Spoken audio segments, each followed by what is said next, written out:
Hi hello welcome back to Ann's vlog. Mushroom noodles ಹೇಗೆ ಮಾಡೋದು ಅಂತ ನೋಡೋಣ ಬನ್ನಿ.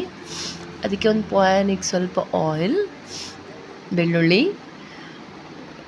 ಒಂದು ಸ್ವಲ್ಪ ಆದ ತಕ್ಷಣ ಹಸಿಮೆಣಸಿನ್ಕಾಯಿ, ತುಂಬ ಆಗಬೇಕು ಅಂತೇನಿಲ್ಲ, ಲೈಟಾಗಿ ಆದರೆ ಸಾಕು.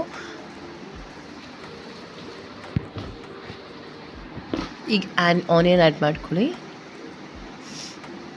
ಆನಿಯನ್ ಗೋಲ್ಡನ್ ಬ್ರೌನ್ ಆಗಬೇಕು ಅಂತೇನಿಲ್ಲ, ಸೊ ಜಸ್ಟ್ ಆದರೆ ಸಾಕು. ಈ ಟೈಮ್ ಸ್ವಲ್ಪ ಉಪ್ಪು ಹಾಕ್ಕೊಳ್ಳಿ. ಉಪ್ಪು ಹಾಕ್ಕೊಂಡ್ರೆ ಆನಿಯನ್ ಬೇಗ ಇದಾಗುತ್ತೆ. ಸೊ ಆದಮೇಲೆ ನಿಮಗೆ ಏನು ವೆಜ್ಜಸ್ ಇಷ್ಟ ಆ ವೆಜ್ಜಸ್ಸೆಲ್ಲ ಆ್ಯಡ್ ಮಾಡಿ. ನಾನಿಲ್ಲಿ ಕ್ಯಾರೆಟ್ ಆ್ಯಂಡ್ ಕ್ಯಾಪ್ಸಿಕಮ್ ಆ್ಯಡ್ ಮಾಡಿದ್ದೀನಿ. ಕ್ಯಾಬೇಜ್ ಇದ್ದರೂ ಆ್ಯಡ್ ಮಾಡಿ, ತುಂಬ ಟೇಸ್ಟಾಗಿರುತ್ತೆ. ಅದಾದಮೇಲೆ ಸ್ಪ್ರಿಂಗ್ ಆನಿಯನ್ ಹಾಕಿದೆ. ಈಗ ಮಶ್ರೂಮ್ ಆ್ಯಡ್ ಮಾಡಿ, ಆದಮೇಲೆ ಪೆಪ್ಪರ್ ಪೌಡರ್, ಮ್ಯಾಗಿ ಮಸಾಲ ಹಾಕಿ ಜಸ್ಟ್ ಒಂದು ಸ್ವಲ್ಪ ಲೈಟಾಗಿ ಕ್ರಂಚಿಯಾಗಿರಬೇಕು ಅಂದರೆ ಹಾಗೆ ಇರಲಿ, ತುಂಬ ಇದು ಮಾಡಬೇಡಿ. Soy sauce, tomato ketchup add ಮಾಡಿ, ನೂಡಲ್ಸ್ ಹಾಕಿ, ಅದಾದಮೇಲೆ ಮೇಲೆ ಗಾರ್ನಿಷಿಂಗ್ಗೆ ಸ್ಪ್ರಿಂಗ್ ಆನಿಯನ್ ಹಾಕಿದ್ದೀನಿ. So you are ready.